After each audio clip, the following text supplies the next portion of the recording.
Good morning મિત્રો. મિત્રો નજીકમાં જ 27 થી 28 તારીખમાં આ મહિનાના એન્ડમાં જ આપણે યુનિટ પરીક્ષા આવે છે અને આ યુનિટ પરીક્ષાની અંદર ધોરણ 9 ની અંદર સામાજિક વિજ્ઞાનની અંદર પહેલો, બીજો, 8મો અને 13મો પાઠ છે. તો મિત્રો આપણે આ અઠવાડિયું સતત 3 પાઠ જે નાના છે મિત્રો, એકદમ નાના પાઠ છે, એ પાઠ આપણે આ પૂરા કરી નાખીએ એટલે હવે સતત મિત્રો આવશે, બરાબર? એ પ્રમાણે તમારે સાથે મિત્રો તૈયાર કરી નાખવા. આ છે પાઠ મિત્રો, પાઠ 13 ભૂગોળની અંદર અને ભારતનું સ્થાન, ભૂસ્તરીય રચના અને બ્રોકોસની વાત. આ પાઠની અંદર પૃથ્વી ઉપર ભારતનું સ્થાન ક્યાં છે, એનું ભૂસ્તરીય રચના કેવી છે અને એનું બ્રોકોસ્ટ વિશે માહિતી છે. સેમ આવો જ પાઠ 13 પછી 14 પણ આ એક છે અને એના પછીનો આવશે 2. મિત્રો સૌ પહેલા તો પ્રસ્તાવના જોઈએ.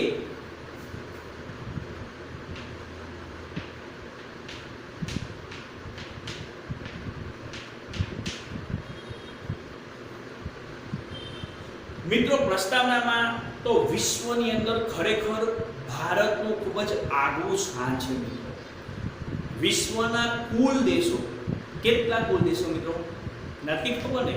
મિત્રો વિશ્વના 353 દેશો છે, નાના મોટા થઈને. આ કુલ 353 દેશોની અંદર સૌથી મહત્વનું સ્થાન જો ભૂતકાળની અંદર ધ્યાનમાં રાખીએ ને તો ભારત જ હતું મિત્રો. સોને કી ચિડિયા, સોનાના ઢગલા ઉપર વસેલો દેશ એવું કહેવામાં આવતું. ભારત એક વિશાળ દેશ હતો મિત્રો એ સમયે. હાલની અંદર વાત કરીએ ને તો ભારત, બાંગ્લાદેશ, પાકિસ્તાન, બર્મા, શ્રીલંકા એ બધું જ ભારતમાં હતું મિત્રો. આખા વિશ્વની અંદર ભારત સૌથી મોટો દેશ હતો. ચીનની વસ્તી કરતાં પણ ભારતની વસ્તી વધુ હતી, કારણ કે જુઓ તમે, ભારત, પાકિસ્તાન, બાંગ્લાદેશ, શ્રીલંકા બધું અંદર આવે તો ચીન કરતાં તો વધી જ જવાની છે વસ્તી. અરે આ એટલો વિશાળ દેશ, અને વિશાળ દેશ તો હતો પરંતુ સાથે સંસ્કૃતિમાં પ્રાચીન ધરાવતો દેશ મિત્રો. પ્રાચીન સંસ્કૃતિ ધરાવતો દેશની ગણના કરવામાં આવે ને તો રોમ, ભારત એ બધા દેશોની અંદર એનું સ્થાન હતું મિત્રો. અરે વિશ્વની અંદર સૌથી લોકશાહી દેશ મિત્રો. બીજા બધા દેશ હતા પણ કેવા હતા? સરમુખશાહી, રાજાશાહી દેશો. ભારત એ તો કેવો છે? સૌથી મોટો લોકશાહી દેશ ધરાવતો દેશ. લોકશાહી દેશની વ્યાખ્યા તો તમને આવડે મિત્રો. લોકશાહી મતલબ લોકો માટે, લોકો દ્વારા ચાલતું રાજ્ય. અરે ભારતની સંસ્કૃતિની સમયકારી ભાવના કેવી? તો ગમે તેટલા તમે જો વિશ્વની અંદર નહીં હોય એટલા ધર્મના લોકો ભારતની અંદર રહે છે. અરે આ દરેક ધર્મ, જાતિ, પ્રજાને કોઈ દિવસને તડછોડી નથી. એમ નથી કીધું કે ચલો આ કોમના કે આ જાતિના લોકો ભારત છોડીને નીકળી જાઓ. મિત્રો આવું નથી. ભૂતકાળમાં જર્મની યહૂદી લોકોને મારી નાખ્યા હતા. અરે ઘણા બધા દેશોની અંદર અન્ય કોમ કે અન્ય જાતિના લોકો જાય ને તો એને તડછોડી દેવામાં આવે છે, કાઢી મૂકવામાં આવે છે. એવું ભારતના ઇતિહાસમાં બન્યું નથી. અરે મિત્રો એને દરેક જાતિને ખુલ્લા મનથી એના દ્વાર ખોલીને બધાને આવકાર આપ્યા. અને એટલે તો ભારતની અંદર ભાતીગત લોકો રહે છે મિત્રો. દુનિયાની નહીં હોય એટલા ધર્મો ભારતની અંદર રહે છે મિત્રો. અરે સર્વ પ્રજા સર્વધર્મ પ્રજા સર્વધર્મ સંભાવ. મિત્રો આવા સૂત્રો પણ તમે ઘણી વખત કોઈ જગ્યાએ સાંભળ્યા હશે. એનો મતલબ એમ કે ભારત એ સર્વધર્મ પ્રત્યે સમાનતા રાખનારું અને એક સંસ્કૃતિનું સમન્વયકારી બનનારું એક દેશ છે મિત્રો. મિત્રો આ દેશની અંદર કુદરતી અને માનવ સર્જિત આપત્તિઓ આવી, ઘણી બધી આવી મિત્રો. ઉતાર ચઢાવ આવ્યા છતાં પણ આપણી જે આ પ્રગતિ છે, આ વિકાસ એને આપણે જાળવી રાખ્યો છે મિત્રો. અને આ ઉપરાંત ભારતીય સંસ્કૃતિના ઘડતર અને વિકાસમાં આપણા ભૌગોલિક વિસ્તારનું બહુ મહત્વ છે. લોકો તો મહેનત કરે છે, રાજાઓ, નેતાઓ, કર્મચારી બધા જ મહેનત કરે છે મિત્રો, પણ સાથે સાથે સૌથી વધુ જો મહત્વ ધરાવતું હોય ને તો એ મિત્રો ભૌગોલિક વિસ્તાર મિત્રો. હા, દેશનો વિકાસ ભૌગોલિક વિસ્તાર ઉપર બહુ મહત્વ ધરાવે છે. જે દેશનો ભૌગોલિક વિસ્તાર ખૂબ જ લાભકારક હોય એ દેશ ઝડપથી પ્રગતિ કરે મિત્રો. તો જોઈએ આજે આપણે ભારતનું સ્થાન ક્યાં છે વિશ્વના ગોળામાં. તો મિત્રો તમને એટલી ખબર છે કે આ પૃથ્વી બરાબર એની મધ્યમાંથી મિત્રો એની મધ્ય પૃથ્વીના બે ભાગ પડે છે અને એની મધ્યમાંથી મિત્રો એક વૃત્ત પ્રસાર થાય છે જેનું નામ છે વિષુવવૃત્ત. શું છે? વિષુવવૃત્ત. બરોબર આ ઉત્તરનો ભાગ, આ દક્ષિણનો ભાગ. ઓકે, 23.3 ને મિત્રો ધ્યાનથી જોજો. એ ઉત્તરમાં 23.5 એક બીજું વૃત્ત પ્રસાર થાય છે જેનું નામ છે, કાલ્પનિક છે, બધું સાચું નથી કરતો. બરોબર એની ઉપર 66.5 ઉત્તર ધ્રુવ વૃત્ત અને ઉપર ઉત્તર ધ્રુવ. સેમ એવું ને એવું મિત્રો નીચે દક્ષિણમાં 23.5 મકર, 66.5 દક્ષિણ ધ્રુવ અને નીચે દક્ષિણ. મિત્રો આ રીતે પૃથ્વીના ગોળાને આપણે કાલ્પનિક ભાગ પાડેલા છે. આ બધા અક્ષાંશો છે મિત્રો. એવી રીતે ઊભા ભાગ પાડો એ રેખાંશ આવે. યાદ રાખજો, આ અક્ષાંશ અને આ આવે રેખાંશ. હવે અક્ષાંશની વાત કરીએ ને મિત્રો, ધ્યાનથી જોજો. તો ભારત એ ક્યાં આગળ? તો ભારત એ 8.4 થી 37.6 ઉત્તર અક્ષાંશ વચ્ચે 8.4 થી, એટલે 0 અને 23 ની વચ્ચે 8 આવે કે ના આવે મિત્રો? માની લો અહીંયા 8 આવે, 8.4 અને 37.6, તો 23 ની ઉપર મિત્રો અહીંયા 37 આવે કે ના આવે? હા, એની વચ્ચે આવેલો દેશ મિત્રો.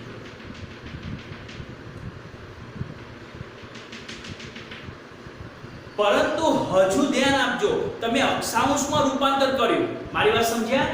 પરંતુ એને રેખાંશમાં ક્યાંથી કરો? ઊભો ક્યાં? આના પરથી નક્કી થઈ ગયું કે ભારત ઉત્તર ગોળાર્ધમાં આવેલો દેશ, કારણ કે આ વિષુવવૃત્ત છે અને વિષુવવૃત્તની ઉપર આવેલો છે એટલે ઉત્તરમાં. પણ અહીંયા છે કે અહીંયા છે કે અહીંયા કોઈ ખબર નથી. એ તો રેખાંશ દોરીએ ત્યારે ખબર પડે મિત્રો. ઓકે, તો ચલો રેખાંશમાં કયું છે ભારતનો? તો મિત્રો ભારતનું રેખાંશ માપ છે 68.7 થી 57.25 પૂર્વ. મિત્રો આ ઉત્તર, આ દક્ષિણ, આ પૂર્વ અને આ પશ્ચિમ.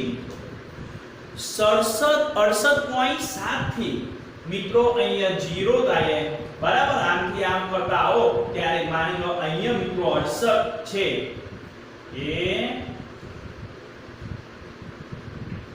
68.7 થી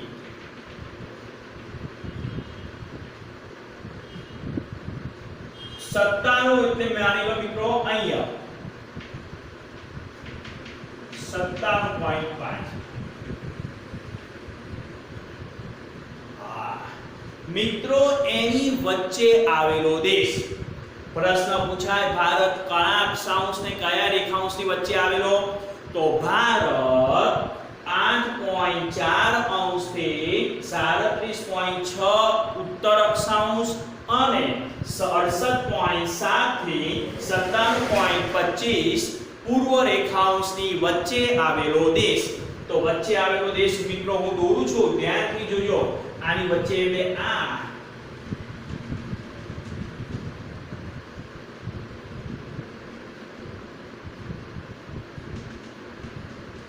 મિત્રો અહીંયા ભારત આવેલું છે. આ ભારત છે મિત્રો.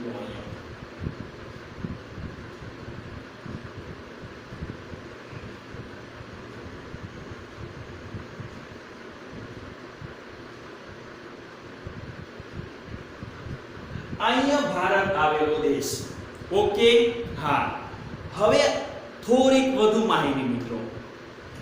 ભારતની મધ્યમાંથી જ 23.30 અક્ષાંશ પર આવેલો કર્કવૃત. 23.3 મિત્રો. 3 બોલો કે 5 કઈ ફરક નથી. તો ભારતની જો મધ્યમાંથી પસાર થતો તો ભારતની મધ્યમાંથી કર્કવૃત પસાર થાય છે, યાદ રાખજો.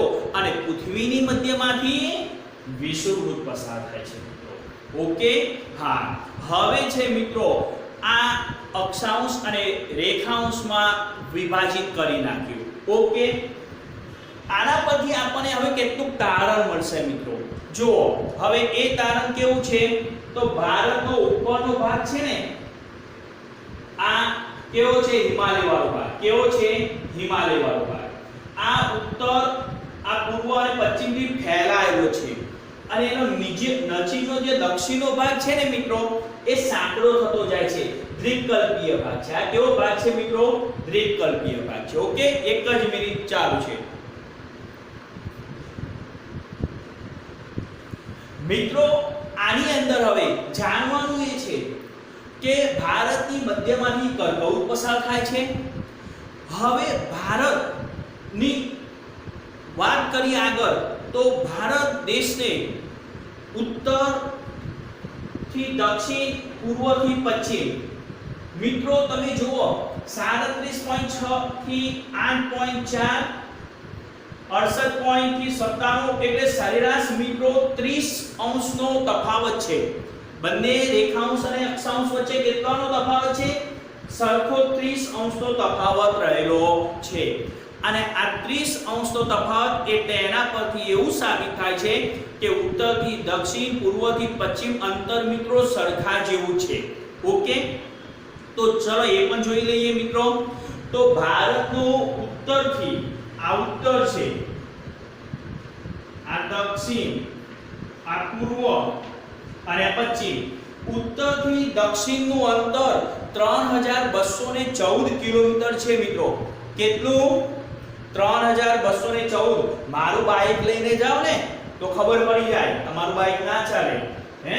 તો આ અંતર છે ને એ કેટલું છે મિત્રો? 3214. એવી રીતે પૂર્વથી પશ્ચિમનું આ અંતર છે ને એ મિત્રો છે 2933 કિલોમીટર. કોણ બાઇક લઈ જવાનું? મારું. મિત્રો ઉત્તરથી દક્ષિણનું અંતર 3214 કિલોમીટર, પૂર્વથી પશ્ચિમનું અંતર 2933 કિલોમીટરનું છે મિત્રો. મિત્રો હવે અહીંયા જે આ અક્ષાંશ વચ્ચે જે આટલો તફાવત છે પૂર્વથી પશ્ચિમ વચ્ચે, જો કેટલા કિલોમીટર? 2933 કિલોમીટરનું અંતર છે મિત્રો. આ અંતરને કારણે મિત્રો બંને વચ્ચે 2 કલાકનો સમયનો તફાવત છે. અરે પૂર્વમાં સૂર્ય ઉગે ને અરુણાચલ પ્રદેશમાં, ત્યારે આપણે બધા ગુજરાતમાં સપના જોતા હોય.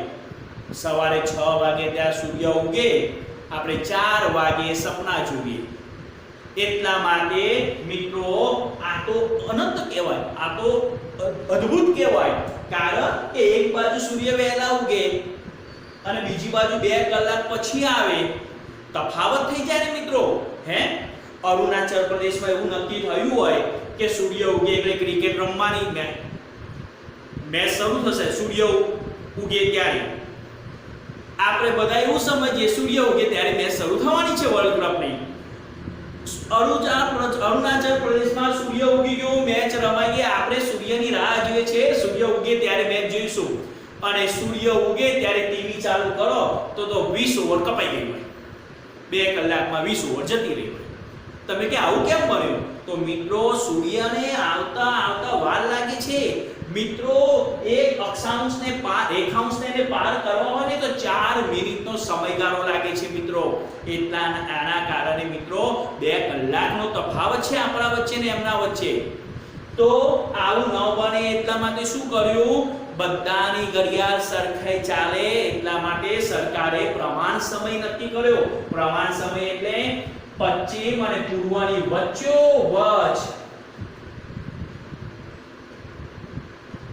આ રીતે 82.5 કેટલો મિત્રો 82.5 તમારે અંકમાં તફાવત છે 82.30 82.30 એ પ્રમાણ સમયરેખા નક્કી કરી અને એક સમયરેખા ભારતના 5 રાજ્યોમાંથી પસાર થાય છે તમારે નકશામાં ચેક કરવાનું ભારતના 5 રાજ્યો કયા કયા છે જેમાંની પ્રમાણ સમયરેખા પસાર થાય છે અને ત્યાં આગળ એટલે કેવું અહીંયા પર વચ્ચે સૂર્ય આવી ગયો અહીંયા પર વચ્ચે હોય એટલે અહીંયા સૂર્ય આવે ત્યારે જેટલા વાગ્યા હોય એટલા બધાની જ ઘડિયાળમાં વાગે એટલે પ્રમાણ સમયરેખા થયો મિત્રો તો ખબર પડી ગઈ આ છે ભારતનું સ્થાન ઓકે હા ભારતની ઉત્તરમાં હિમાલય રહેલા છે દક્ષિણની અંદર મિત્રો શું રહેલું છે હિંદ મહાસાગરનું છે પશ્ચિમ પૂર્વ મિત્રો આ બાજુ અરબ સાગર છે આ બાજુ બંગાળાની ખાડી છે મિત્રો હજુ આપણે વધારે માહિતી મેળવીશું બરાબર ચલો એમના એમ આગળ જ છે મિત્રો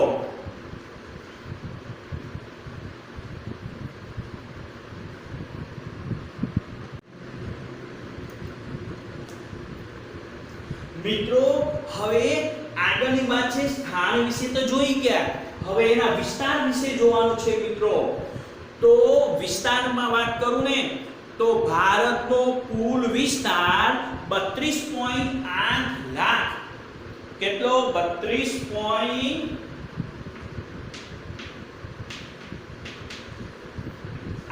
લાખ ચોરસ કિલોમીટરનો છે અરે આ વિસ્તાર આખા પૃથ્વી ઉપર કેટલા ટકા ભૂમિભાગ રોકે છે તો 2.42% વિસ્તાર રોકે છે કેટલા ટકા જમીન રોકે છે 2. આખા પૃથ્વી ઉપર 2.42% જેટલો ભારતનો હિસ્સો છે અરે વિસ્તારની દ્રષ્ટિએ જોઈએ ને તો ભારતનો 7મો ક્રમ આવે કયો ક્રમ આવે છે મિત્રો 7મો ક્રમ એનો મતલબ એમ કે ભારતથી 6 દેશો મોટા છે વિસ્તારમાં તો કયા કયા હશે મિત્રો તો જુઓ સૌથી મોટો દેશ અનુક્રમે લાઈનસર લઈએ ને તો સૌથી પહેલા રશિયા ભારતથી 5 ગણું મોટું છે મિત્રો યાદ રાખજો પહેલો કોણ રશિયા કેટલા ગણો 5 ગણો મોટો છે બીજા નંબરમાં કેનેડા મિત્રો આ દેશ મોટા પણ વસ્તી એક મામૂલી વસ્તી મિત્રો આપણા એક રાજ્ય જેટલી વસ્તીઓ ધરાવતા દેશો છે મિત્રો અને વિસ્તારમાં આપણાથી 5 ગણા ને 3 ગણા યુએસ અમેરિકા તમે તો જાણો છો અમેરિકા 32 કરોડની વસ્તી મિત્રો કેટલી 32 કરોડની વસ્તી આપણા ઉત્તર પ્રદેશની અંદર 25 કરોડ છે વસ્તી મિત્રો વિચારો તો ક્યાંથી મળે અરે યુએસ પછી ચોથા નંબરમાં ચીન મિત્રો આપણાથી 2 ગણો મોટો છે કેટલા ગણો 2 ગણો આપણે જેટલો છે ને એથી વિસ્તારમાં કેટલો 2 ગણો મોટો છે પાંચમા નંબરમાં બ્રાઝિલ અને છઠ્ઠા નંબરમાં મિત્રો ઓસ્ટ્રેલિયા આ બબ્બે ગણા મોટા દેશો સાતમા નંબરમાં મિત્રો આવે ભારત તો આ રીતે ભારતનો વિસ્તાર, એનું સ્થાન, એની આજુબાજુનું સૌંદર્યની વાત કરું ને તો અહીંયા મિત્રો હિમાલયની પર્વત શ્રેણી, આ બાજુ અરબ સાગર, આ બાજુ બંગાળાની ખાડી અને આ બાજુ નીચે હિંદ મહાસાગર, આ બાજુ ઉત્તરનું મેદાન છે મિત્રો બહુ ગંગા યમુના નદીઓનું, નીચે દ્વીપકલ્પીય પ્રદેશ, દ્વીપકલ્પ એટલે જેની ત્રણ બાજુ મહાસાગર હોય એને દ્વીપકલ્પ કહેવાય અને ભારત એ દ્વીપકલ્પ છે મિત્રો અહીંયા નીચે. હવે આના વિશે થોડીક આગળ માહિતી મિત્રો લઈએ. ચલો હવે જુઓ જાણવા જેવું બીજું છે તો ભારતનો ભૂમિભાગ મિત્રો એશિયા ખંડની દક્ષિણ તરફ આવેલો છે. એશિયા ખંડ આ બાજુ છે મિત્રો, ધ્યાન આપજો, ઉપર છે હજુ આપણે એના દક્ષિણ બાજુ આવેલા છીએ, છેલ્લા આપણે આવેલા, પછી સીધો જ મહાસાગર. હા, આપણી નીચે શ્રીલંકા આવેલો છે પણ ઓલરેડી શ્રીલંકા ભારતનો એક ભાગ જ ગણાતો હતો. સિમ્પલ વસ્તુ છે મિત્રો. રામાયણમાં તમે સાંભળ્યું હશે કે રાવણ શ્રીલંકા, લંકાનો પતિ રાવણ મિત્રો એ આપણે એક ભાગ જ ગણાતો હતો. મિત્રો તેની ઉત્તરની અંદર જોઈએ ને તો ઊંચી પર્વત શ્રેણી, મિત્રો હિમાલયની પર્વત શ્રેણી એટલી લાંબી, આગળના પાઠમાં ભણવાનું આવશે. પુષ્કળ પથરાયેલી, અરે ઉત્તરથી અહીંથી શરૂ થાય છે ને આ હિમાલયની પર્વત શ્રેણી તો તે પૂર્વ સુધી પથરાયેલી છે મિત્રો, અને એને ક્રોસ કરીને આગળ જાવ ત્યારે તિબ્બત અને ચીન દેશમાં આય જાય થઈ શકે. ચીનમાં જવું હોય, તિબ્બતમાં જવું હોય તો આ પર્વત શ્રેણીને ક્રોસ કરીને જઈ શકાય છે મિત્રો. મિત્રો તમને વાત કરું ને તો પ્રાચીન સમયની અંદર ચીની મુસાફરો યુએન સંઘ એ બધા ઘણા બધા મુસાફરો ભારતની અંદર આ પર્વત ક્રોસ કરીને આવી અને પુસ્તકો અને ભારતની સંસ્કૃતિ જોઈને લઈ ગયા છે મિત્રો. તો આ ભૂતકાળની અંદર છે મિત્રો.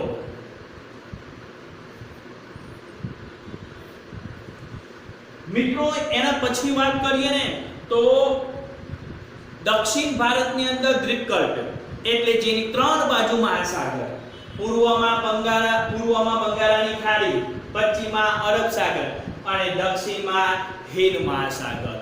મિત્રો અહીંયા ખરેખર આ ત્રણ મહાસાગરો ભેગા થાય છે એટલે દ્વીપકલ્પ તરીકે ઓળખવામાં આવે છે. આ મહાસાગરનો પ્રાચીન સમયની અંદર મિત્રો જળમાર્ગ તરીકે ઉપયોગ થતો હતો. અરે જમીન માર્ગો પર્વતીય અવરોધથી ઘેરાયેલા હતા, એટલા માટે ભારતની અંદર જળમાર્ગે જ બધી પ્રાચીન પ્રજાઓ આવી છે. તમે કદાચ પહેલા પાઠની અંદર જોયું હતું કે પોર્ટુગીઝ લોકો, અંગ્રેજો, ફ્રેન્ચો બધા ક્યાંથી આવ્યા મિત્રો? તો જમીન માર્ગે આવે કે જળ માર્ગે? જળ માર્ગે આવ્યા હતા, કારણ કે પર્વતોથી ઘેરાયેલી છે, અહીંથી આવવું બહુ અશક્ય વસ્તુ છે અને ત્રણ બાજુ તો મહાસાગર છે. એટલા માટે મિત્રો પ્રાચીન પ્રજા માટે જળમાર્ગ મુખ્ય હતો અને ખરેખર જે જળમાર્ગે આવ્યા ભારતની સંસ્કૃતિ એમને સ્વીકાર કર્યો. ભલે ને રાજ કરી ગયા હોય, ગુલામી આપીને ગયા હોય, પણ આપણે એનો અસ્વીકાર કદી કર્યો નથી મિત્રો. આગળ છે મિત્રો હવે પાઠમાં કે ભારત એ કયા ગોળાર્ધમાં આવેલું છે એ પણ પ્રશ્ન પૂછાય. તો જો ભારત એ ઉત્તર ગોળાર્ધમાં અને ઉત્તરમાંથી પણ પૂર્વમાં, એટલે ભારત કયા ગોળાર્ધમાં આવેલું છે? ઉત્તર પૂર્વ ગોળાર્ધમાં. ક્યાં? ઉત્તર પૂર્વ, ઉત્તર અને પછી પૂર્વ ગોળાર્ધમાં. તેનું બહુ મહત્વનું સ્થાન છે. અરે પ્રાચીન કાળની અંદર જ્યારે એમ કહેવાય છે કે પરસ્પર જ્યારે સંબંધો વિકસાવવાનું સ્થાન તો સમુદ્રએ જાળવી રાખ્યું. એ સમય મિત્રો વિમાનો નહોતા. હા, અરે એક દેશની બીજા દેશની પ્રજા સમુદ્ર માર્ગે જ મિત્રો આવતી હતી અને એમાં તમે જુઓ ભારત તો આ બાજુ અરબ સાગર, આ બાજુ બંગાળાની ખાડી ને આ બાજુ હિંદ મહાસાગર. ભારત તો આ હિંદ મહાસાગરમાં વહેંચાયેલો દેશ છે, એક શીર્ષક સ્થાન ધરાવે છે મિત્રો. તમને એક વાત કરું ને તો આ બાજુથી આ બાજુ જવું હોય કે આ બાજુથી આ બાજુ જવું હોય પણ ભારતના ઉપર થઈને જવું પડે એવું પરિસ્થિતિ હતી મિત્રો.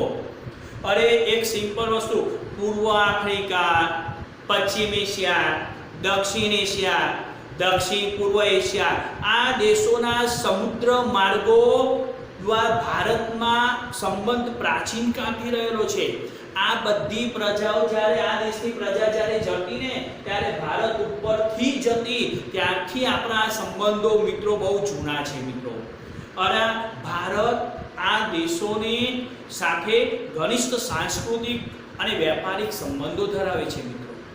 અરે હિન્દ મહાસાગરમાં કોઈ પણ દેશની તટીય સીમા ભારત જેવી નથી. એકલો ભારત છે જે હિન્દ મહાસાગરમાં આગળ વધતો દેશ છે મિત્રો. અરે ભારતમાં આ જ મહત્વના કારણે ભારતના નામથી તો આ મહાસાગરનું નામ પડ્યું હિન્દુસ્તાન. હિન્દુસ્તાન ઉપરથી આ મહાસાગરનું નામ પડ્યું મિત્રો હિન્દ મહાસાગર. હવે આંતરરાષ્ટ્રીય જળમાર્ગ પર ભારતનું સ્થાન ખૂબ જ મહત્વનું છે. આ તો હવે વિમાનો, હેલિકોપ્ટરની સુવિધાઓ મિત્રો આવી એટલે આ દરિયાઈ માર્ગનું પ્રમાણ ઘટી ગયું. બાકી વર્ષો પહેલા અમેરિકા જવું હોય તો પણ જહાજમાં બેસીને જતા 27 દિવસ થતા મિત્રો. કેટલા દિવસ? 27 દિવસ. પ્રાચીન સમયમાં બધા જ માર્ગો જળમાર્ગ હતા મિત્રો. પ્રશ્ન પૂછાય છે આ 1869 માં. કઈ વર્ષ છે મિત્રો? 1869.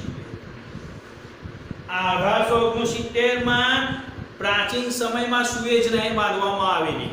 હવે 1869 યાદ કેવી રીતના રાખશો? ગાંધીજીનો જન્મ વર્ષ. ગાંધીજી 1869 માં મિત્રો જન્મેલા. તો એ જ વર્ષે સુએઝ નહેર શરૂ કરવામાં આવી હતી મિત્રો. તમે કદાચ તમારી પાસે ચોપડી હોય ને તો 101 પેજ ઉપર મિત્રો તમને નકશો આપેલો છે. અરે સુએઝ નહેર શરૂ કરવામાં આવી જેથી ભારત અને યુરોપ વચ્ચેનું અંતર 7000 કિલોમીટર ઘટી ગયું હતું. પહેલા મિત્રો છે ને ભારત આવવું હતું તો એમને અહીંથી મિત્રો અહીંથી ફરી અને આમ થઈને અહીંયા આવતું, પણ હવે સીધા જ આ અંતર મિત્રો થઈ ગયું. તો મિત્રો કહેવાનો મતલબ એ છે કે સુએઝ નહેર શરૂ થવાથી 7000 કિલોમીટરનું અંતર ઘટી ગયું. પૂર્વ, દક્ષિણ પૂર્વ એશિયા, ઓસ્ટ્રેલિયા, આફ્રિકા, યુરોપ, અરે આ બધાનો સાંકળતો જળમાર્ગ એટલે હિન્દ મહાસાગર. બધા જ મોસ્ટ ઓફ દેશના લોકો હિન્દ મહાસાગર ઉપર થઈને જ વેપાર કરવા માટે અન્ય દેશોમાં જતા હતા. અરે આ દક્ષિણ આફ્રિકા થઈને આવતો જળમાર્ગ સુએઝ જળમાર્ગ પાસે ભારત પાસેથી જ પસાર થતો હતો. આ માર્ગના કારણે ઇન્ડોનેશિયાની મલાક્કા સામુદ્ર ધૂણી થઈ પેસિફિક મહાસાગર પસાર કરી કેનેડા અને અમેરિકા પણ જવાતું હતું. કહેવાય છે મિત્રો કે પ્રાચીન સમયમાં જળમાર્ગનું બહુ મહત્વ હતું અને આ જળમાર્ગમાં ભારતનું સ્થાન એનથી પણ બહુ મહત્વ હતું. મિત્રો ભારતનો સંપર્ક વિશ્વના અનેક દેશોમાં સદીઓથી છે. અરે વસ્તુ અને વિચારોનો આરોહ અરે આદાન પ્રદાન. આપણે ભારતે જ વિશ્વની સંસ્કૃતિના અહિંસાના પાઠો ભણાવ્યા છે. અરે એ જ પ્રમાણે આપણે વાત કરીએ ને તો ઉપનિષદના વિચારો, રામાયણ મહાભારતની વાર્તા, ચિકિત્સા પદ્ધતિ, ભારતીય અંક દશાંશ પદ્ધતિ, આ બધું વિશ્વના દેશો સુધી પહોંચાડવાનું કામ ભારતે જ કર્યું છે. ભારતનો બહુ પ્રાચીન સંસ્કૃતિ ધરાવતો મિત્રો, તમે 10મા ધોરણમાં આવશો ને તો ઇતિહાસ આખો આ સંસ્કૃતિથી જ ભણવાનું છે, બરાબર ને? એટલે 10મા ધોરણમાં હું તમને વધારે માહિતી આપી દઈશ. તો આ રીતે ભારતનું બહુ મહત્વ હતું.